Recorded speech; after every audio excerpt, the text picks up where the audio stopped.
What the hell is cryptocurrency? Sit down and stay tuned because in this video, we will teach you how to become a crypto dummy to a crypto intelligent. Hi everyone, welcome to Crypto Intel.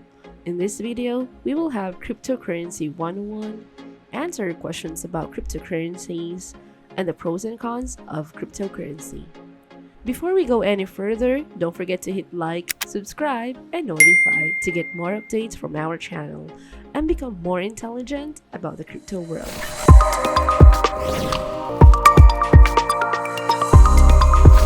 You must be hearing from your friends or family talk about Bitcoin, Ethereum, Dogecoin, and anything cryptocurrency related, and you're like, what the hell are you guys talking about? After this video, you can finally be able to jump into their conversation about cryptocurrency. Let's start. Simply said, cryptocurrency are digital currencies. Each cryptocurrency is a collection of numbers and letters.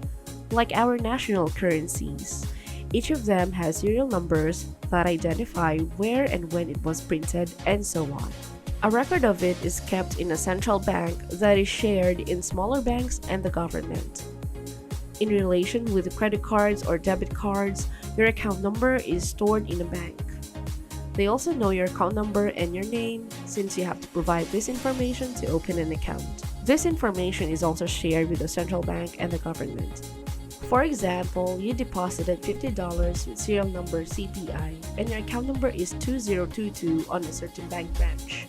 The bank branch, central bank, and the government will see that you deposited $50 with serial number CPI to your account number 2022. This is how cryptocurrencies work too. Each cryptocurrency coin has a serial number, and a cryptocurrency wallet address is like a bank account, except there's no physical card provided, just an account number. Unlike opening a bank account, it's just an account number, and your identity is not attached to the cryptocurrency wallet since no personal information is shared when you create your crypto wallet. Not to any banks, not to the government, not to anybody. This means that you have full control and custody of the money in your crypto wallet, and nobody can close off your account unless you lose access to your crypto wallet or forget your recovery phrase when you created the account. You will totally lose your cryptocurrency.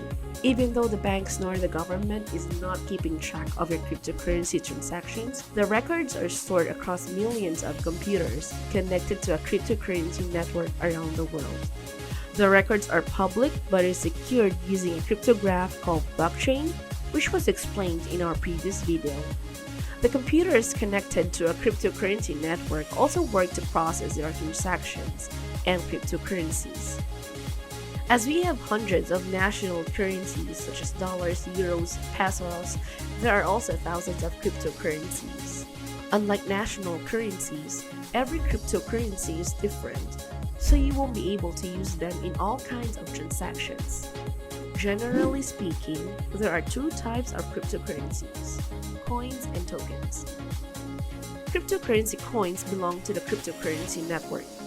It's like someone spent a lot of time and money to formulate a code needed to create a secure and reliable cryptocurrency network.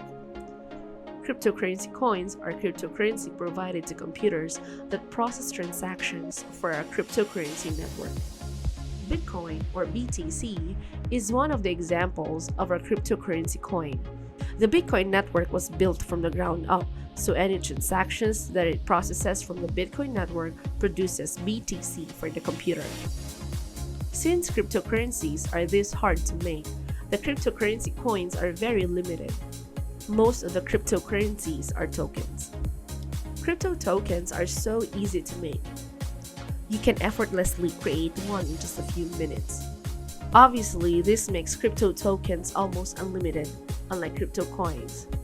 The danger here is that since crypto tokens are so easy to make, scammers are everywhere. They can produce a token in just a minute, set up a well-designed website, boost their website through ads, and rip crypto newbies off. Did it scare you? It might have added up to your doubts about how secure cryptocurrencies are. I'm pretty sure you've heard or read news about hacked crypto wallets or crypto transaction scams on the news. Let us help you become more aware than scared nor lenient about cryptocurrency. While some cryptocurrencies ensure security, some cryptocurrencies are created to prioritize convenience through speed over security. This means that it's still possible that hackers will be able to successfully crack cryptocurrency networks, but it's no match to the daily bank robbery incidents happening all around the world. When the hackers are able to successfully get into the cryptocurrency networks, the affected company updates and strengthens its cybersecurity. Since there are a lot of hackers that try to crack it, cryptocurrency cybersecurity are heavily tested around the clock to keep malicious third parties away from hacking the cryptocurrency network. As we also discussed in the previous video, each cryptocurrency has its own identifier, like a serial number on a physical currency, which is called a block. Each cryptocurrency transaction you make creates a blockchain that consists of data which are how much is paid, who is paid, hash, the unique identifier of the transaction, previous hash, which is the unique identifier of the last transaction that was recorded. So each time a transaction is made, another block will be made, and it will form a continuous chain. This means that if a hacker tries to tamper a certain block's hash, they won't be able to tamper the next block and the rest of the blocks. The hash won't match, it will not be recognized, become invalid, and they won't be able to hack your cryptocurrency at all. Unless they are able to hack millions of blockchain, then sure. But pretty sure that will take the hacker forever. The blockchain is an insane cybersecurity feature of the cryptocurrency, I tell you. Just don't be too lenient and keep your own crypto in your own personal wallet and don't share it with anyone. Only have your crypto ready for exchange when you're trading or cashing out. So there might be criminals present threatening the cybersecurity of cryptocurrency, but since it is so easily tracked, cryptocurrency ends up being useless for them. The real risk in cryptocurrency is in investing. Cryptocurrency can be very volatile and speculative. It's more of a gamble than it is an investment. You can lose as much as 50% of what you invested, so only invest what you can afford to lose. That's all we're going to cover for part 1. For part 2, we're going to cover cryptocurrency, price and value, the cryptocurrencies to buy.